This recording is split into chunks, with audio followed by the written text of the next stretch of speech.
पिता परमेश्वर, मैं आज फिर धन्यवाद करता हूँ प्रभु आपकी करुणा, आपके अनुग्रह के लिए।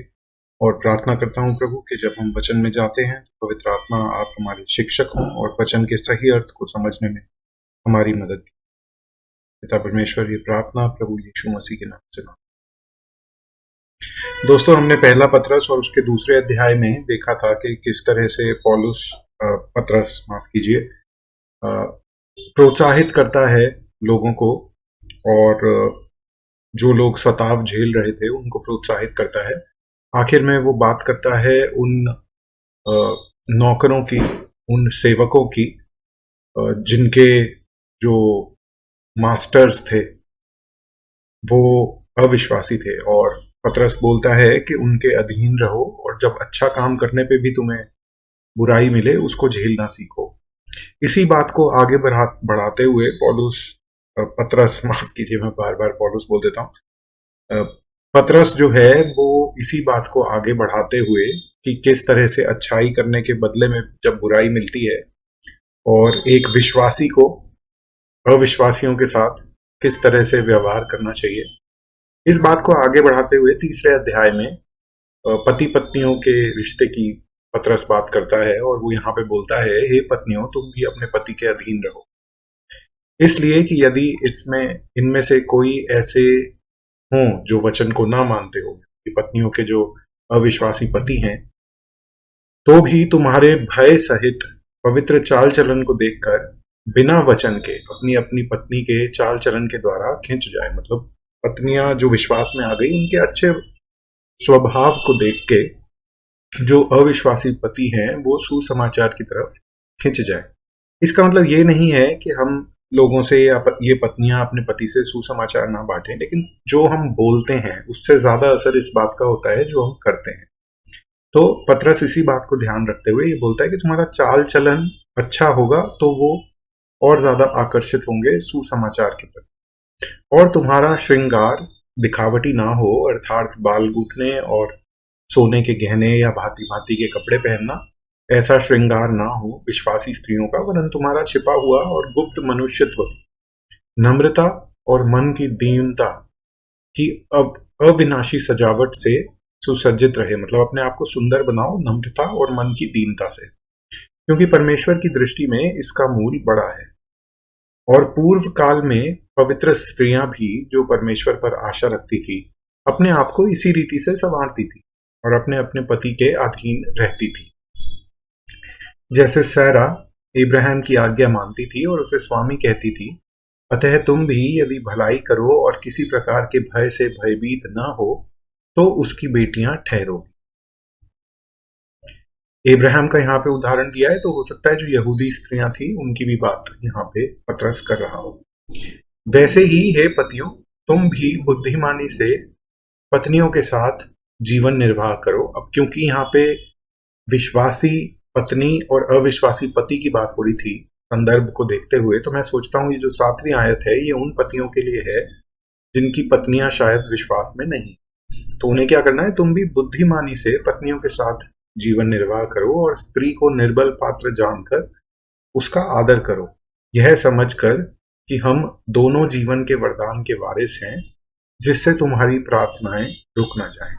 और इस वचन पे मुझे एक भाई ने बहुत अच्छा काउंसिल किया था कि हस्बैंड वाइफ के बीच का रिश्ता अच्छा होना चाहिए, कहीं ऐसा ना हो कि उसकी वजह से प्रार्थनाएं रुक जाएं। मैं सोचता हूँ उन्होंने थोड़ा ज्यादा इसमें रीड इनटू द टेक्स्ट किया, लेकिन फिर भी यहाँ पे वचन ये तो बता ही रहा है कि दोनों प्यार प्रेम से रहो, जिससे कि जब तुम साथ में प्रार्थना करो तो वो प्रार्थनाएं साथ में करना रुकना नहीं चाहिए, तुम्हारी प्रार्थनाएं रुक ना जाए। मतलब साथ प्रार्थनाएं करने को मैं ज्यादा यहाँ पे समझूंगा, बजाय इसके कि जब तुम प्रार्थना करोगे वो नहीं सुनी जाएगी क्योंकि तुम्हारा रिश्ता तुम्हारी पत्नी से ठीक है। प्रार्थना तो जब प्रभु यीशु के नाम से होगी तो सुनेंगे ही परमेश्वर। उसका उत्तर वो किस प्रकार से देते हैं वो एक अलग बात है, पर प्रार्थनाएं रुक ना जाए मतलब तुम्हारे साथ में प्रार्थनाएं करना रुक ना जाए, यहाँ पे मैं उसका मतलब ये समझता हूँ।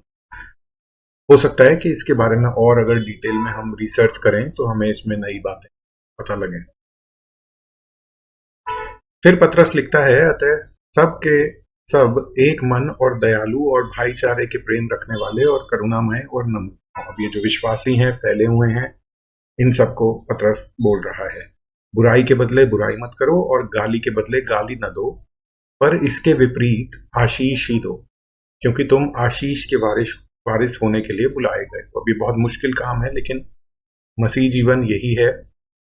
और प्रभु यीशु मसीह ने भी उदाहरण के साथ लीड करते हुए उन्होंने अपने जीवन से भी हमें यही सिखाया कि हमें बुराई के बदले बुराई नहीं और गाली के बदले गाली नहीं देनी, इसके विपरीत आशीष देनी, चुप भी नहीं रहना बल्कि आशीष देनी है जैसे। और वो आशीष मन से होनी चाहिए, खाली बोलने की। गुस्से में कई लोग बोल देते हैं गॉड ब्लेस यू, लेकिन वो ठीक नहीं है, क्योंकि जो कोई जीवन की इच्छा रखता है और अच्छे दिन देखना चाहता है, वह अपनी जीभ को बुराई से और अपने होठों को छल की बातों से रोके रहे। वह बुराई का साथ छोड़े और भलाई ही करे, वह मेल मिलाप को ढूंढे और उसके यत्न में रहे। मतलब कलेश करने के लिए बहाने ना ढूंढो, पर प्रेम से साथ रहने के बहाने ढूंढो, और उसके लिए ज्यादा मेहनत होती है। कलेश तो आप चाहो तो 1 सेकंड में हो जाता है, पर जब डिफरेंस ऑफ ओपिनियन हो, विचारों का अलग अलग विचार हो, विभिन्न प्रकार के विचार हो, उनको रखते हुए साथ में प्रेम भाव से रहना कलीसिया के अंदर या घर के अंदर, उसमें काफी मेहनत लगती है। वह बुराई का साथ छोड़े और भलाई ही करे और मेल मिलाप को ढूंढे और उसके यत्न में रहे। मतलब लगातार एक कोशिश करने की इसके लिए जरूरत है, क्योंकि प्रभु की आंखें धर्मियों पर लगी रहती हैं और उसके कान उनकी विनती की ओर लगे रहते हैं, परंतु बुराई करने वालों के विमुख रहता है। यदि तुम भलाई करने में उत्तेजित रहो, तो तुम्हारी बुराई करने वाला फिर कौन है? यदि तुम धार्मिकता के कारण दुख भी उठाओ तो धन्य हो, पर उनके डराने से मत डरो और ना घबराओ, पर मसीह को प्रभु जानकर अपने अपने मन में पवित्र समझो।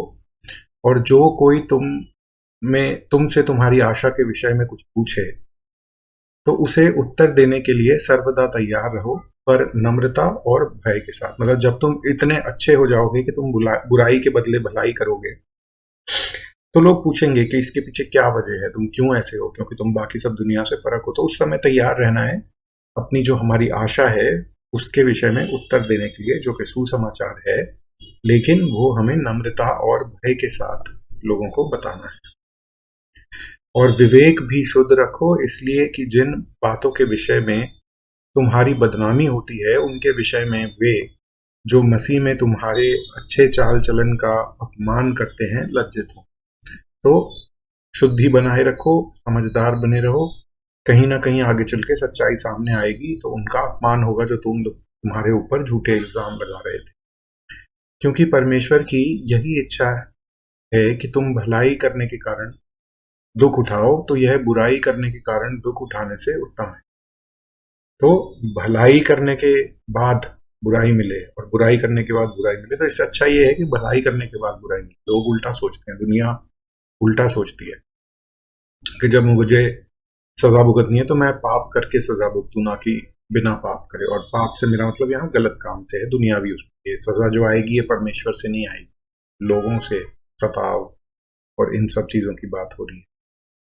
इसलिए कि मसीह ने भी, अर्थात अधर्मियों के लिए धर्मी ने पाप के कारण एक बार दुख उठाया, ताकि हमें परमेश्वर के पास पहुंचाए। वह शरीर के भाव से तो मारा गया, पर आत्मा के भाव से जिलाया गया। उसी में उसने जाकर कैदी आत्माओं को भी प्रचार किया। अब देखिए, ये जो पहला पत्रस 3:19 है ना, यहाँ पे एकदम से पत्रस एक नई बात कह रहा है जिसके ऊपर काफी चर्चा की जा सकती है, अध्ययन किया जा सकता है। और यहाँ पे एक तरह से सवाल ये है कि प्रभु यीशु मसीह जब मारे गए, उसके बाद वो 3 दिन योना के समान 3 दिन और 3 रात कहाँ पे थे? उनका पुनरुत्थान हुआ उससे पहले। तो यहाँ पे पतरस ये बोल रहा है कि उसी में से, यानी कि जिस आत्मा से वे जिलाए गए, उसी में उसने जाकर कैदी आत्माओं को भी प्रचार किया। अब यहाँ पे ये है कि कुछ आत्माएं थी लोगों की जो कि कैद में थी, उन लोगों को जाके प्रभु यीशु मसीह ने प्रचार किया, जिन्होंने अब ये आत्माएं कौन थी? किन लोगों की आत्माएं थी? जिन्होंने उस बीते समय में आज्ञा न मानी, जब परमेश्वर नूह के दिनों में धीरज धर कर ठहरा रहा। नोआ के लिए लिखा है, नूह के लिए, कि वो धार्मिकता का प्रचारक। तो जो फ्लड आई थी, जो प्रलय आई थी, उससे पहले जो नूह ने प्रचार किया, उसके धार्मिकता के प्रचार को जिन लोगों ने नहीं माना और जो प्रलय थी उसमें नाश हो गए, ऐसा प्रतीत होता है कि उन लोगों की जो आत्माएं थी वो कैद थी, और उन आत्माओं को जाकर प्रभु यीशु मसीह ने सुसमाचार का प्रचार किया। और ये बोलता है, उस बीते समय में आज्ञा न मानी जब परमेश्वर ने नूह के दिनों में धीरज धरकर ठहरा रहा, और वह जहाज बन रहा था जिसमें बैठकर कुछ लोग अर्थात 8 प्राणी पानी के द्वारा बच गए। और उसी पानी का दृष्टांत भी अर्थात बपतिस्मा यीशु मसीह के जी उठने के द्वारा अब तुम्हें बचाता है। उसने शरीर के मैल को दूर करने का अर्थ नहीं है, परंतु शुद्ध विवेक से परमेश्वर के वश में हो जाने का अर्थ है। जो बैप्टिज्म है उसका अर्थ शरीर के मैल को धोना नहीं है, पर आत्मा को एक तरह से परमेश्वर के वश में देना, अपनी विल को, वो है। वह स्वर्ग पर जाकर परमेश्वर के दाहिने ओर विराजमान है, और स्वर्गदूतों, अधिकारियों और शक्तियों को उसके अधीन किया गया है। ठीक है, देखिए इसके बारे में कुछ लोग ये कहते हैं कि प्रभु यीशु मसीह के जी उठने से पहले सारी आत्माएं एक जगह पे इकट्ठी करी जाती, जिसको कैथोलिक्स जो हैं वो परगेटरी का कॉन्सेप्ट भी मानते हैं, और प्रभु यीशु मसीह ने जाके उन लोगों को, उन आत्माओं को प्रचार किया। लेकिन मैं यहाँ पे सोचता हूँ कि यहाँ पे क्योंकि नोआ का जिक्र है, नूह का जिक्र है और उसकी प्रलय का जिक्र है, तो ये सिर्फ उन लोगों की बात है जो नूह से पहले, और ये बहुत ज्यादा लोग नहीं होंगे, क्योंकि अगर आप आदम से और नूह तक देखें तो कोई बहुत ज्यादा लोग नहीं होंगे। नूह ने प्रचार किया धार्मिकता का, जिन लोगों ने विश्वास नहीं किया उन लोगों को एक दोबारा मौका मिला है प्रभु यीशु मसीह पे विश्वास कर। ठीक है, और इसके बारे में एक और वचन है कहीं पे जो इसकी बात करता है कि किस तरह उसने वो चाबियां उसके हाथ में थी जिनसे उसने वो दरवाजे खोले जिनमें ये आत्माएं बंदी थी। तो मेरी जो अंडरस्टैंडिंग है वो यही है कि ये वो आत्माएं थी। हम ये नहीं कह सकते कि प्रभु यीशु मसीह के मरने से पहले लोग स्वर्ग में नहीं जाते थे, पर एक बीच की जगह पे रखे जाते थे, ऐसा हम इस वचन के ऊपर नहीं बोल सकते। ठीक है ना। तो यहाँ पे आखिर में भी प्रभु यीशु मसीह की प्राथमिकता को पतरस बताता है, और क्योंकि प्रभु यीशु मसीह ने ये सब किया, वह स्वर्ग पर जाकर परमेश्वर के दाहिने ओर विराजमान है, और स्वर्गदूतों, अधिकारियों और शक्तियों को उनके अधीन किया गया है। सब कुछ जो है वो प्रभु यीशु मसीह के अधीन है, और जैसा हम जानते हैं हम उन पर विश्वास के द्वारा बचाए गए। तो इसीलिए दोस्तों हमें प्रोत्साहित रहना है, परेशानियों के समय में भी प्रोत्साहित रहना है। हमसे गलतियां होती हैं, मेरे से भी होती हैं, तो अपनी जो पत्नियां हैं उनके साथ किस तरह से व्यवहार करना है हमें बताया है। हम नहीं कर पाते, लेकिन हम प्रार्थना करते हैं कि पवित्र आत्मा हमें सही निर्णय लेने में हमारी मदद करे और हमारे व्यवहार को मसीह जैसा बनाए। तो इस प्रार्थना के साथ करते हैं ये प्रार्थना प्रभु यीशु के नाम से।